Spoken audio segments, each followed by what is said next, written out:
เรื่องย่อฉบับเต็มเหมันตะวันรอนทางช่องวัน31ทุกวันจันทร์อังคารเวลา 20:30 นาทีตอนที่5ระหว่างนั้นตะวันพบว่า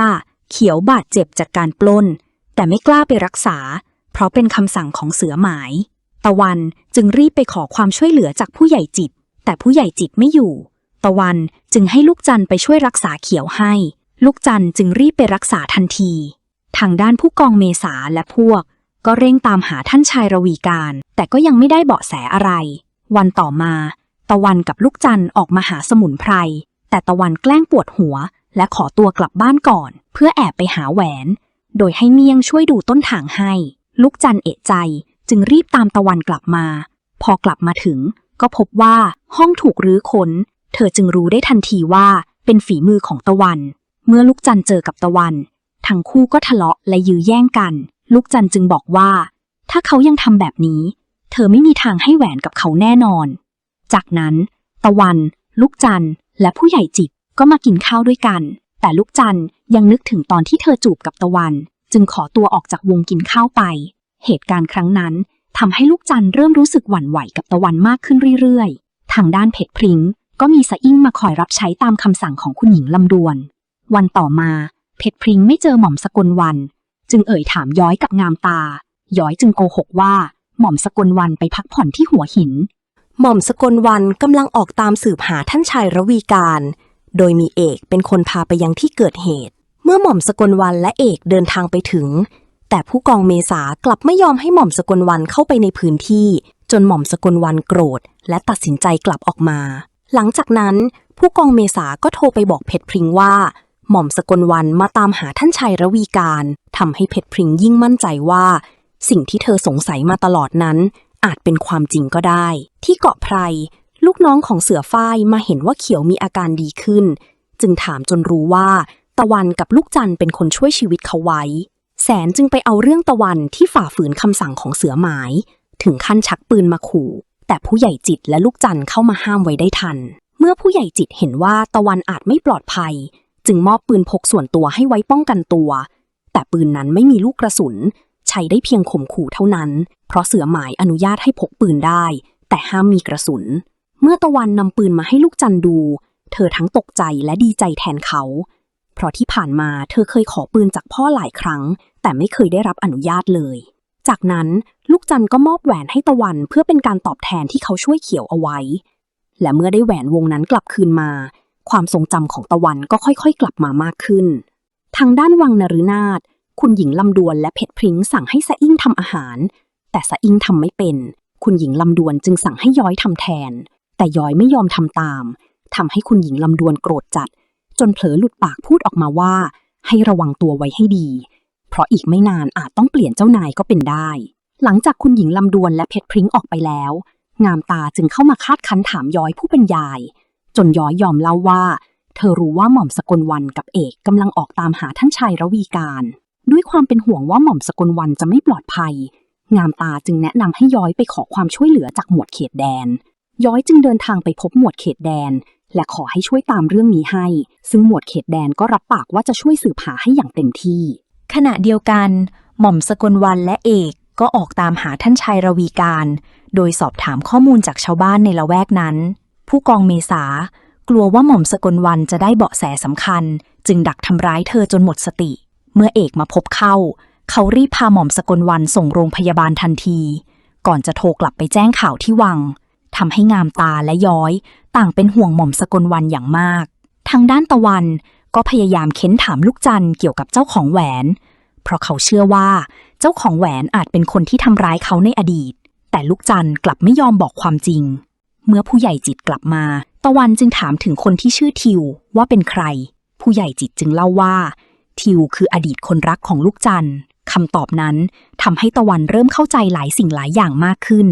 ส่วนลูกจันเองก็นั่งครุ่นคิดอะไรบางอย่างอยู่เพียงลำพังแต่ระหว่างที่กำลังจะกลับบ้านเธอกลับเจอกลุ่มของแสนที่กำลังเมาสุราอยู่แสนพยายามเข้ามาข่มเหงลูกจันแต่โชคดีที่ตะวันตามมาช่วยไว้ได้ทันหลังจากเหตุการณ์สงบลง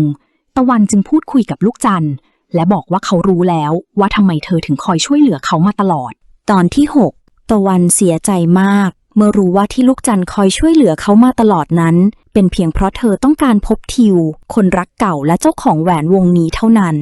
ด้วยความสับสนและน้อยใจตะวันจึงจูบลูกจันทร์แต่ลูกจันทร์กลับตบหน้าเขาก่อนจะเดินจากไปด้วยความโกรธเมื่อเสือหมายกลับมาถึงเกาะเสือฝ้ายและพวกก็รีบฟ้องทันทีว่า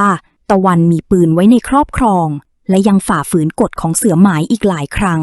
ทางด้านหมวดเขตแดนก็รีบเดินทางไปเยี่ยมหม่อมสกลวันที่โรงพยาบาลพร้อมบอกว่าเขาจะรับหน้าที่สืบเรื่องของท่านชายระวีการต่อเองเช้าวันต่อมาเสือหมายเรียกตะวันมาสอบถามเรื่องที่ฝ่าฝืนกฎของเขาก่อนจะตัดสินบทลงโทษด้วยการให้ตะวันดวลปืนกับเสือฝ้ายกติกาง่ายๆคือใครยิงปืนได้ก่อนคนนั้นเป็นฝ่ายชนะหลังรู้ชะตาของตัวเองตะวันจึงเริ่มฝึกซ้อมอย่างหนักผู้ใหญ่จิตเห็นเช่นนั้นจึงให้ลูกจันทร์นำปืนไม้มาให้ตะวันใช้ฝึกซ้อมขณะที่เสือฝ้ายแม้จะเป็นคนยิงปืนแม่นยำอยู่แล้วแต่ก็ยังไม่วางใจเขาจึงสั่งให้แสนและลูกน้องไปดักทำร้ายตะวันจนมือขวาของตะวันได้รับบาดเจ็บอย่างหนักเมื่อลูกจันทร์รู้เรื่องเธอจึงแนะนำให้ตะวันลองฝึกยิงปืนด้วยมือซ้ายแทนแม้จะไม่ถนัดแต่ก็ยังดีกว่ายิงไม่ได้เลยตะวันจึงเร่งฝึกซ้อมอย่างหนักกว่าเดิมจนลูกจันทร์ต้องเข้ามาห้ามเพราะหากฝืนซ้อมต่อไปมือของเขาอาจบาดเจ็บหนักจนไม่สามารถยิงปืนได้จริงๆหลังจากนั้นลูกจันทร์ก็นำน้ำอุ่นมาให้ตะวันแช่มือเพื่อช่วยคลายอาการบาดเจ็บท่ามกลางช่วงเวลานั้นทั้งสองคนได้ให้สัญญาต่อกันว่าตะวันจะต้องกลับมาหาลูกจันทร์อย่างปลอดภัยทางด้านหม่อมสกลวันก็ฝันร้ายว่าท่านชายระวีการมาหาเธอในสภาพเลือดท่วมตัวจนทำให้เธอหวาดหวั่นและเป็นกังวลอย่างมากหมวดเขตแดนและเอกจึงช่วยกันปลอบใจหม่อมสกลวันต่อมาหมวดเขตแดนเดินทางไปที่วังนฤนาถเพื่อนำข่าวของหม่อมสกลวันไปแจ้งให้ยอยและงามตาทราบเพื่อให้ทั้งสองคลายความกังวลลงพร้อมกันนั้นเขายังบอกอีกว่าหม่อมสกลวันฝากกำชับมาว่าห้ามบอกใครเด็ดขาดว่าเธอกำลังรักษาตัวอยู่ที่โรงพยาบาลหมวดเขตแดนก็ขอความร่วมมือจากย้อยและงามตาในการสืบหาข้อมูลเกี่ยวกับเรือนหลังเล็กของท่านชายแต่ระหว่างที่กำลังพูดคุยกันอยู่คุณหญิงลำดวนและเพชรพริ้งกลับเดินเข้ามาพอดีหมวดเขตแดนจึงถือโอกาสถามเพชรพริ้งถึงกุญแจเรือนหลังเล็กของท่านชายระวีการแต่เพชรพริ้งตอบว่าเธอไม่มีกุญแจเพราะท่านชายเป็นผู้เก็บกุญแจทุกดอกไว้กับตัวเองทั้งหมดเมื่อไม่ได้ข้อมูลเพิ่มเติมหมวดเขตแดนจึงขอตัวกลับย้อยจึงให้งามตาออกไปส่งเขาระหว่างทางหมวดเขตแดนได้ฝากให้งามตาช่วยจับตาดูความเคลื่อนไหวของเพชรพริ้งเอาไว้ให้ดีเพราะเขามั่นใจว่าเพชรพริ้งต้องมีส่วนรู้เห็นเกี่ยวกับการหายตัวไปของท่านชายระวีการอย่างแน่นอนวันต่อมาลูกจันทร์เย็บถุงมือหนังมาให้ตะวันด้วยตัวเองทำให้ตะวันรู้สึกซาบซึ้งใจเป็นอย่างมากจากนั้นตะวันจึงขอคำสัญญาจากลูกจันทร์ว่าหากเขาชนะการดวลปืนในครั้งนี้เขาจะขอเธอหนึ่งอย่างแต่สิ่งที่เขาต้องการนั้นเขาจะบอกก็ต่อเมื่อเขาเป็นฝ่ายชนะเท่านั้นเมื่อถึงเวลาประลองปืนตะวันสามารถเอาชนะเสือฝ้ายได้สำเร็จและยิงไปโดนที่ขาของเสือฝ้าย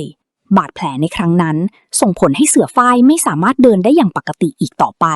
ทำให้เสือฝ้ายแค้นตะวันเป็นอย่างมากที่ทำให้เขาต้องกลายเป็นคนพิการหลังจากการดวลจบลงตะวันจึงมาทวงคำสัญญาจากลูกจันทร์สิ่งที่เขาขอคือการได้จีบลูกจันทร์อย่างเป็นทางการพร้อมทั้งสารภาพความในใจว่าเขาชอบเธอแต่ในจังหวะนั้นเองผู้ใหญ่จิตก็เดินเข้ามาพอดีลูกจันทร์จึงรีบเปลี่ยนเรื่องด้วยการถามถึงอาการของเสือฝ้ายผู้ใหญ่จิตจึงบอกว่าอาการบาดเจ็บของเสือฝ้ายค่อนข้างหนักและมีโอกาสที่เขาอาจจะเดินไม่ได้ไปตลอดชีวิตลูกจันทร์จึงเตือนตะวันว่าหากวันใดเสือฝ้ายหายดีเขาต้องกลับมาแก้แค้นอย่างแน่นอนระหว่างนั้นเสือหมายและลูกน้องก็เดินเข้ามาพร้อมนำปืนของผู้ใหญ่จิตมาคืนและยังมอบลูกกระสุนให้ตะวันอีกด้วยเสือหมายยอมรับในฝีมือและความสามารถของตะวันอย่างเต็มตัวจากนี้ไปเขาจะเรียกตะวันว่าเสือตะวันตามชื่อจอมโจรลึกลับที่กำลังเลื่องลืออยู่ในเวลานี้ก่อนจะสั่งให้ตะวันเตรียมตัวออกปล้นร่วมกับพวกเขาในภารกิจต่อไปทางด้านวังนฤนาถคุณหญิงลำดวนและเพชรพริ้งสั่งให้สะอิ้งมาสะเดาะกุญแจเรือนหลังเล็กเมื่อเข้าไปด้านในได้ทั้ง3คนก็รีบค้นหาใบหย่าในทันทีเพราะเพชรพริ้งเชื่อว่าท่านชายระวีการต้องเก็บใบหย่าเอาไว้ที่เรือนหลังเล็กแห่งนี้แน่นอนแต่แม้จะค้นหากันจนทั่วทุกซอกทุกมุมก็ไม่พบสิ่งที่ต้องการทั้ง3จึงรีบออกจากเรือนหลังเล็กไปโดยไม่รู้เลยว่างามตาแอบเห็นเหตุการณ์ทั้งหมดอยู่วันรุ่งขึ้นงามตาจึงนำเรื่องทั้งหมดไปเล่าให้หมวดเขตแดนฟัง หมวดเขตแดนจึงขอให้งามตาช่วยจับตาดูความเคลื่อนไหวของเพชรพริ้งต่อไปหลังจากนั้นหมวดเขตแดนก็เร่งออกตามหาท่านชายระวีการอย่างจริงจังเมื่อค้นหาตามพื้นที่ใกล้เคียงทุกแห่งแล้วแต่ก็ยังไม่พบเบาะแสใดๆหมวดเขตแดนจึงเริ่มมั่นใจว่าท่านชายน่าจะอยู่ที่ไพรเวลีอย่างแน่นอนขณะเดียวกันผู้กองเมษาก็มีความคิดที่จะเดินทางไปตามหาท่านชายที่ไพรเวลีเช่นกันทางด้านเกาะไพรดอกรักร้องไห้วิ่งมาขอความช่วยเหลือจากทุกคนเมื่อผู้ใหญ่จิตลูกจันทร์และตะวันรีบไปดูอาการก็พบว่ายายของดอกรักได้เสียชีวิตลงแล้วเหตุการณ์นั้นทำให้ดอกรักเสียใจอย่างมากส่วนทางด้านคุณหญิงลำดวนและเพชรพริ้งก็ยังคงร้อนใจไม่หายเพราะพวกเธอยังหาใบหย่าไม่พบมาร่วมลุ้นกันว่าหมวดเขตแดนและผู้กองเมษาจะตามหาท่านชายระวีการพบหรือไม่เสือฝ้ายจะกลับมาแก้แค้นตะวันอย่างไรและความสัมพันธ์ของตะวันกับลูกจันทร์จะลงเอยเช่นไรติดตามชมกันต่อได้ในเหมันตะวันรอน